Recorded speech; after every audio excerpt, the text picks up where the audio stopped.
daqui a 10 anos pode não existir. E o que você tem feito hoje?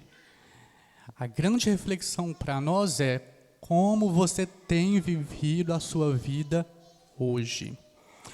Vamos lá para Eclesiastes, capítulo 3. Vamos ler o verso de número 11. E esse é um trecho muito interessante, para nós entendermos o contraste que o autor aqui vai colocar entre as circunstâncias da vida, da brevidade da vida, sendo passageira, sendo efêmera, com a realidade do ser humano, da criação de Deus. Eclesiastes 3, verso 11. Tudo fez Deus formoso no seu devido tempo. Então percebam aqui que o autor ele já inicia o verso dizendo, olha, Deus é o criador de todas as coisas. E tudo aquilo que Deus cria é bom, é formoso. Também pôs a eternidade no coração do homem, sem que este possa descobrir as obras que Deus fez desde o princípio até ao fim. Percebam que a vida ela não acontece ao acaso, mas segundo o desígnio de Deus, segundo o plano de Deus, segundo aquilo que Deus determinou para cada um de nós. E esse trecho aqui, pôs a eternidade no coração do homem, ele é essencial para compreender por que as coisas temporais da vida, neste mundo, que o autor chama de debaixo do sol, não podem dar satisfação completa. E isso porque, embora todo ser humano, eu e você, nós sejamos mortais, nós sejamos finitos, temos uma data de início e uma data de fim, porém, existe em nós uma porção que é eterna, que é a porção espiritual, que viverá eternamente em algum lugar, ou na glória eterna com o Senhor, ou no tormento eterno. Então nós devemos começar a refletir acerca da nossa vida sobre essa perspectiva, da perspectiva de eternidade, de que nós somos eternos. E o que nós fazemos neste mundo, nós vamos colher na eternidade, sendo na glória com o Senhor Jesus ou em tormento eterno. E a única fonte de satisfação para essa eternidade que há dentro de mim, que há dentro de você, é o Deus que é eterno.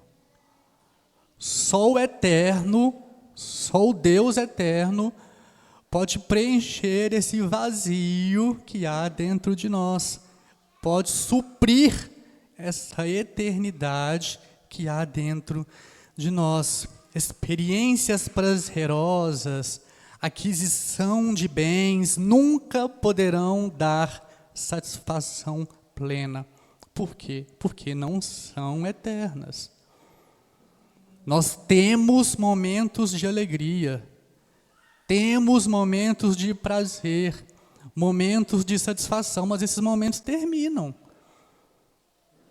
Não é verdade? E viver dessa maneira, não. Experiências, prazeres, tudo isso viver assim é loucura. E é interessante que o próprio Senhor Jesus, ele afirmou isso em uma das suas parábolas. Vamos lá, Evangelho de Lucas, capítulo 12.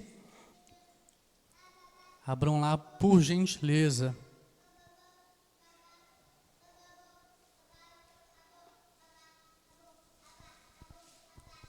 Evangelho de Lucas, capítulo 12, vamos ler a partir do verso 13. Nesse ponto, um homem que estava no meio da multidão lhe falou: Mestre, ordena a meu irmão que reparta comigo a herança. Então percebam aqui que está tendo uma disputa entre dois irmãos. E um chega diante de Jesus falando: olha, mestre, ordena que meu irmão reparta a herança comigo. Eu quero ter minha parte. Verso 14. Mas Jesus lhe respondeu: homem, quem me constituiu juiz ou partidor entre vós? Verso 15. Então lhes recomendou. Vejam aqui a recomendação de Jesus. Tende cuidado e guardai-vos de toda e qualquer avareza, porque a vida de um homem não consiste na abundância dos bens que possui. Vamos ler novamente a recomendação de Jesus. Tende cuidado e guardai-vos de toda e qualquer avareza, porque a vida de um homem aqui ser humano, vale para as mulheres também, não consiste na abundância dos bens que ele ou ela possui. 16. E lhes proferiu ainda uma parábola, dizendo: o campo de um homem rico produziu com abundância.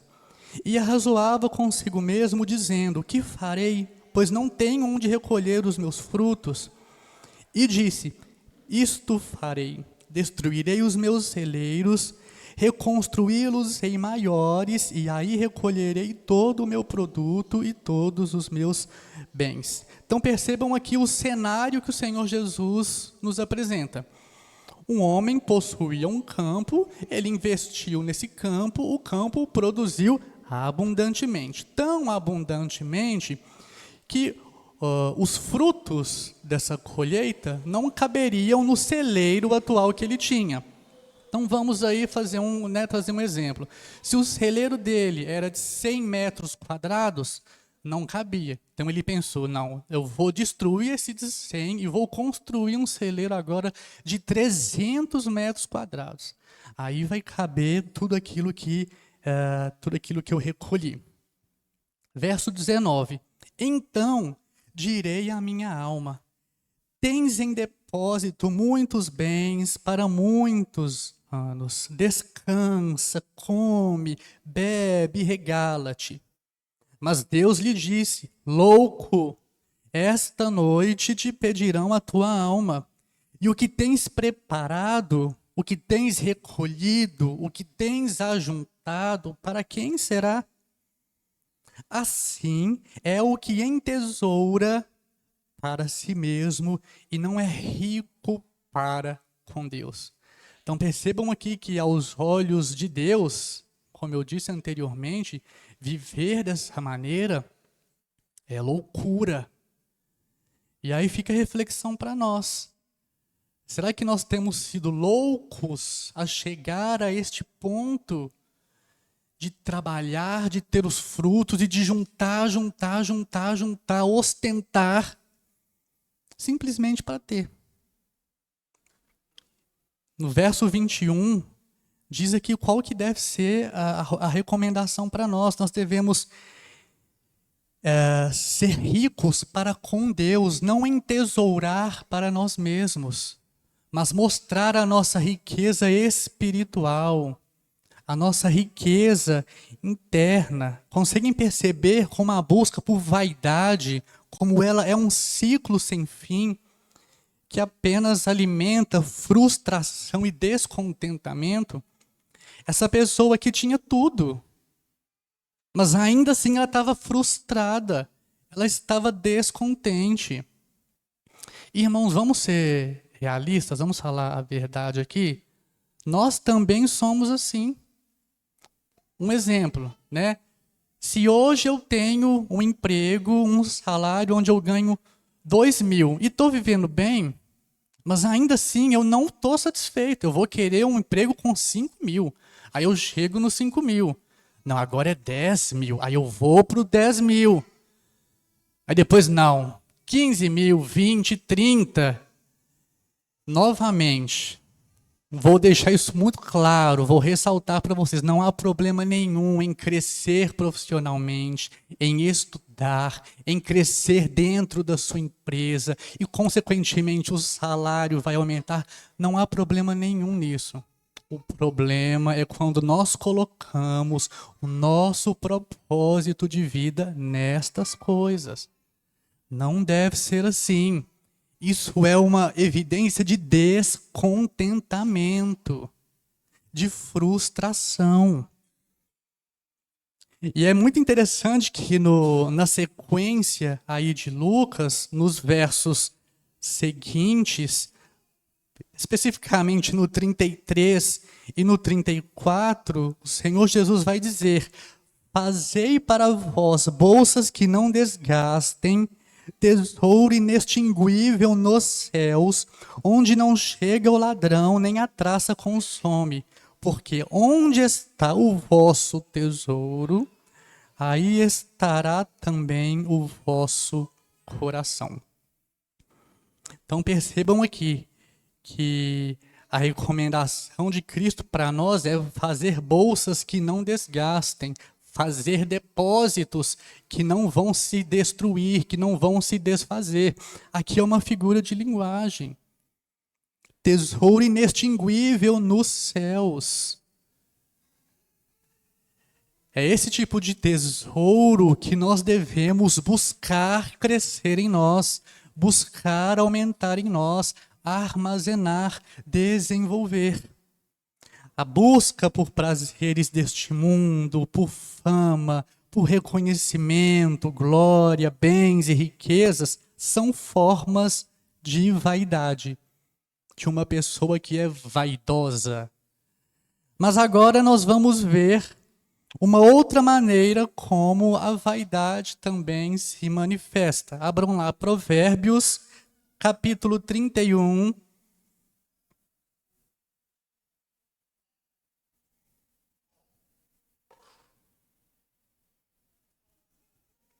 Provérbios 31, vamos ler o verso 30.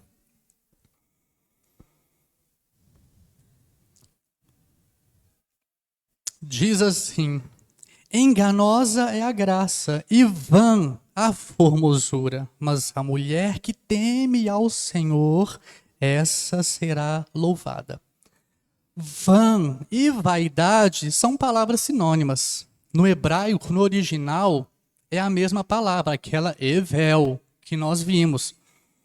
Esse provérbio, ele nos ensina que, assim como a riqueza e bens que acumulamos são passageiros, têm fim, a beleza física é também como um sopro. Ela é passageira, ela vai acabar. A verdadeira beleza e valor, ela vem do temor e da sabedoria que vem de Deus, não da aparência externa. Esse é o ingrediente principal da mulher virtuosa e também, por que não, do homem virtuoso. Nós devemos focar nossos esforços, nossas vidas em desenvolver o homem ou a mulher espiritual que existem dentro de nós. Essa nova criatura que há em nós regenerada em Jesus Cristo. Vamos ler outro texto. Primeira carta de Pedro, capítulo 3. 1 Pedro 3, vamos ler os versos 3 e 4.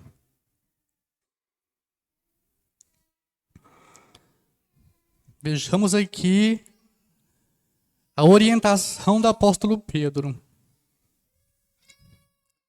Não seja o adorno da esposa o que é exterior, como frisado de cabelos, adereços de ouro, aparato de vestuário. Seja, porém, o homem interior do coração, unido ao incorruptível trajo de um espírito manso e tranquilo, que é de grande valor diante de Deus. Percebam que aqui nós somos encorajados a focar no desenvolvimento de um caráter interno da espiritualidade cristã, em vez de nos adornarmos com objetos. Irmãos, mais uma vez, entendam que o problema não está nos enfeites em si, mas na motivação, no propósito pelo qual os usamos. Não tem problema nenhum a mulher e o homem, se cuidarem, fazerem exercício físico, cortarem o cabelo, cortarem a barba, né, as mulheres se pintarem com maquiagem, utilizarem colares, brincos, não tem problema nenhum isso. O grande problema é por que nós fazemos isso. É para chamar a atenção do outro? É para poder ostentar? Olha, eu tenho aqui um brinco de ouro, eu tenho aqui uma corrente de ouro. Qual é o propósito pelo qual nós usamos esses objetos, esses enfeites? A grande questão é essa. Para tudo na vida, nós vimos que é assim, para a aquisição de bens materiais, de riquezas, e conosco também com os cuidados que nós temos conosco, que nós devemos ter conosco. Então nós vimos que a vaidade ela pode se manifestar de diversas formas. E surge a pergunta, diante de tudo isso, Bernard, como eu posso fugir da vaidade? Como não ser vaidoso? Como não ser vaidosa? Vamos entrar aqui em algumas características, alguns passos. O primeiro deles é cultive a humildade. Reconhecer que aquilo que temos, aquilo que somos, vem de Deus, é a base de todas as coisas. Nós devemos reconhecer que se eu tenho tal condição de vida, se eu tenho X de dinheiro na minha conta bancária, se eu tenho o carro X, o carro Y, a casa X, a casa Y, o apartamento, vem de Deus. Entender isso, reconhecer isso, nos mostra, é uma evidência de humildade. Outro passo, busque a sabedoria divina. Sabedoria, ela é descrita lá em Provérbios 8, verso 11, como melhor do que todas as joias e tudo que mais se deseja, nada se pode comparar a ela. Nós devemos buscar a sabedoria que vem do alto, obviamente, não a sabedoria humana, a sabedoria de Deus, conhecer as obras de Deus, os ensinamentos de Deus, conhecer na palavra de Deus aquilo que Ele nos ensina, como nós devemos viver para Ele neste mundo. Outro passo, mantenha o foco em Deus. Direcione suas ações para glorificar a Deus, não a si mesmo. Que é o que Paulo ensinou lá em 1 Coríntios 10, 31.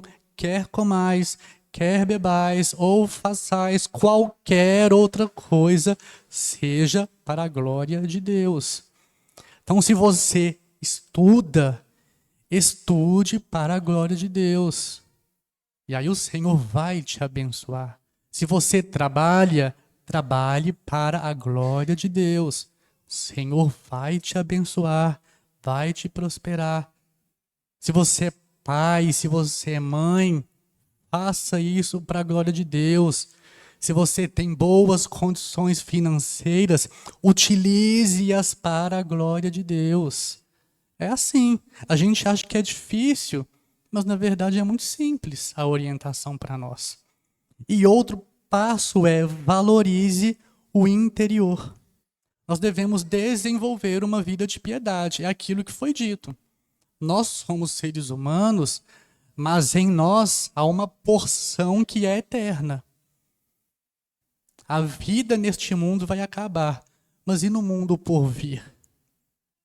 Qual será a sua realidade espiritual? Qual será a minha realidade espiritual? Em algum dos lados nós estaremos, ou na glória eterna, desfrutando com o Senhor, ou em tormento eterno. Por isso nós devemos desenvolver uma vida de piedade, uma vida de santidade. E vamos ler um texto bíblico que nos impulsiona, que nos exorta a fazer dessa maneira. Abram lá, primeira carta a Timóteo, capítulo 6.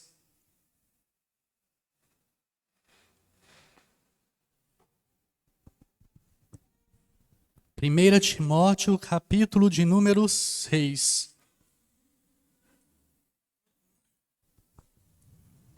Vamos ler a partir do verso 6. De fato, grande fonte de lucro é a piedade com contentamento. Então vamos aqui já destacar duas palavras: piedade e contentamento. Verso 7. Porque nada temos trazido para o mundo, nem coisa alguma podemos levar dele. Alguém aqui que nasceu trazendo alguma coisa? Nem com roupa nós nascemos. Nós nascemos de mãos vazias. Nós não trazemos nada quando vimos a esse mundo. E da mesma forma, quando partirmos dele, não levaremos nada. 8. Tendo sustento e com que nos vestir, estejamos contentes. Então percebam aqui que Paulo estabelece uma régua. Se você tem o que se vestir, se você tem sustento, se contente com isso. Verso 9. Ora, os que querem ficar ricos caem em tentação e cilada, e em muitas concupiscências insensatas e perniciosas, as quais afogam os homens na ruína e na perdição. Então percebam aqui a capacidade, que a ganância, que a avareza, que a busca por coisas pode nos trazer. 10. Porque o amor do dinheiro é a raiz de todos os males. E alguns nessa cobiça se desviaram da fé e a si mesmos se atormentaram com muitas dores. Então percebam aqui que o problema é o amor ao dinheiro, não ao dinheiro. A gente entra naquela questão que eu disse, do propósito pelo qual nós temos aquilo. O que nós fazemos com aquilo. Essa é a grande questão, é a reflexão para nós. 11. Tu, porém, ó homem de Deus, foge destas coisas. Que a recomendação para nós é foge. Foge disso. Antes, segue a justiça, a piedade, a fé, o amor, a constância e a mansidão. Está muito claro, o que Paulo nos ensina aqui acerca daquilo que nós devemos almejar nesse mundo. Que são o quê? Características internas, desenvolvimento espiritual, crescimento espiritual, no conhecimento, na graça do Senhor. Nós vimos lá em Eclesiastes muitas orientações, muitos ensinamentos, muitas exortações para nós. E esse livro nos ensina que tentar encontrar satisfação, contentamento naquilo que é temporário é como correr atrás do vento. Você está correndo atrás de algo que não é seu, que não vai ficar com você eternamente falando. Nós devemos sim, como eu disse, estudar, trabalhar, casar, ter famílias, procurar crescer profissionalmente, mas para a glória de Deus. Deus nos dá bênçãos nesse mundo para que nós desfrutemos delas. Nós devemos desfrutar das bênçãos de Deus, daquilo que Ele nos concede, porém cientes de que elas vão ter fim, de que elas vão acabar. A pessoa que faz do seu casamento, por exemplo, o seu propósito de vida, essa pessoa está correndo atrás do vento, porque o casamento um dia vai acabar. Um vai morrer, o outro vai morrer. E não vai ter mais casamento. Mesma coisa com família. Quem coloca o objetivo de vida na família, eu preciso ter a minha família. Eu preciso aqui cercar minha família. Minha família é tudo. Minha família, família, família, família. Família vai acabar. E o que vai ser quando acabar? O que vai ser de nós? Aonde nós colocamos o nosso coração? O Senhor Jesus falou, ali estará o nosso tesouro. Por isso nós devemos nos aplicar ao conhecimento de Deus, à piedade, ao desenvolvimento da nossa salvação, desfrutando sim das bênçãos de Deus, das dádivas que Ele nos concede nesse mundo, mas reconhecendo que Ele é o doador gracioso de todas as bênçãos. Aquilo que eu adquirir nesse mundo não é porque eu sou bonzão, não, porque Deus me abençoou, porque Deus me sustentou, porque Deus me deu inteligência, sabedoria e etc. Nós devemos buscar viver uma vida, acima de tudo, de piedade, reconhecendo que aquilo que temos ou que viermos a ter é pela graça de Deus. E dia após dia revestindo-nos de Cristo, sabendo que isso é o que vai permanecer, isso é o que vai ficar. As qualidades internas, as qualidades interiores, nossa vida espiritual é o que vai permanecer nesse mundo. Portanto, que Deus nos ajude, que Ele nos livre da vaidade dentro aí de todo esse espectro que nós vimos, que a vaidade se manifesta de várias formas, que Ele nos livre de todas elas, que nós sejamos humildes, que nós possamos reconhecer a nossa pequenez, a nossa pecaminosidade, a nossa necessidade de Deus em todas as áreas de nossas vidas. E que nos revistamos de Cristo, desenvolvendo as virtudes espirituais internas e interiores, porque somente assim nós poderemos viver para a glória do Senhor nosso Deus. Alguma pergunta, alguma dúvida, alguma coisa que não ficou claro?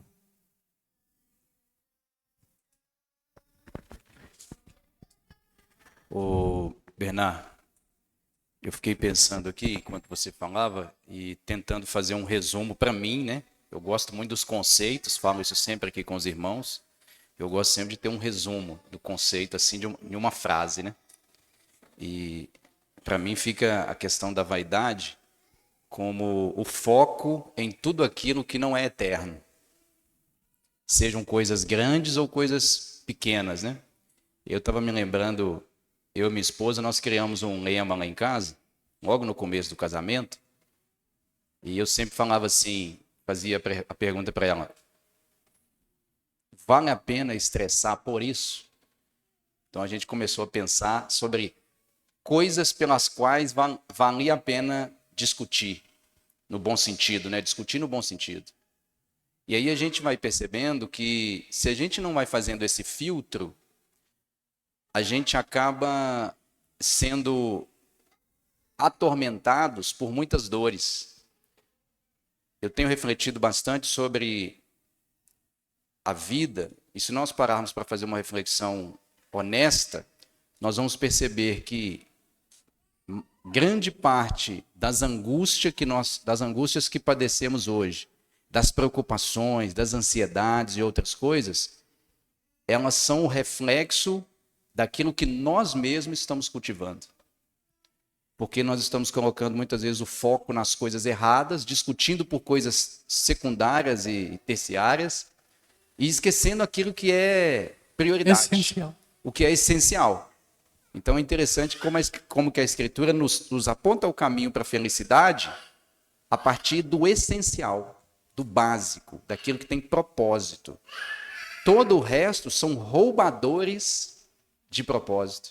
Bem interessante isso. Só uma observação. Ok, mais alguém? Mais alguma observação? Mais algum comentário? Não? Então vamos encerrar, vamos orar. Senhor Deus, muito obrigado por este momento de aprendizado da Tua Palavra. A minha oração, a nossa oração é que o Senhor nos livre da vaidade em todas as suas formas. O Senhor é aquele que sonda corações e mentes. O Senhor conhece o que se passa dentro de nós.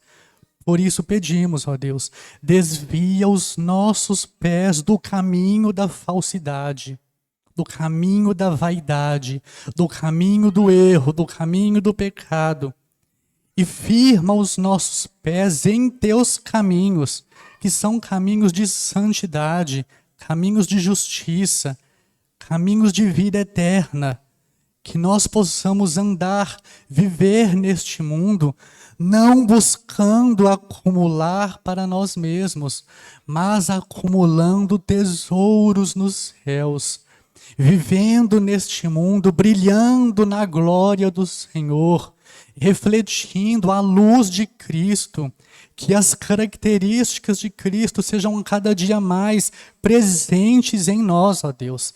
Estampa em nós o caráter de Cristo. Ajuda-nos a sermos verdadeiros cristãos, verdadeiros discípulos de Jesus, que andam em seus caminhos, que seguem os seus ensinamentos. Olha para dentro de nós, Senhor, livra-nos da vaidade, de tudo aquilo que não glorifica o Teu nome.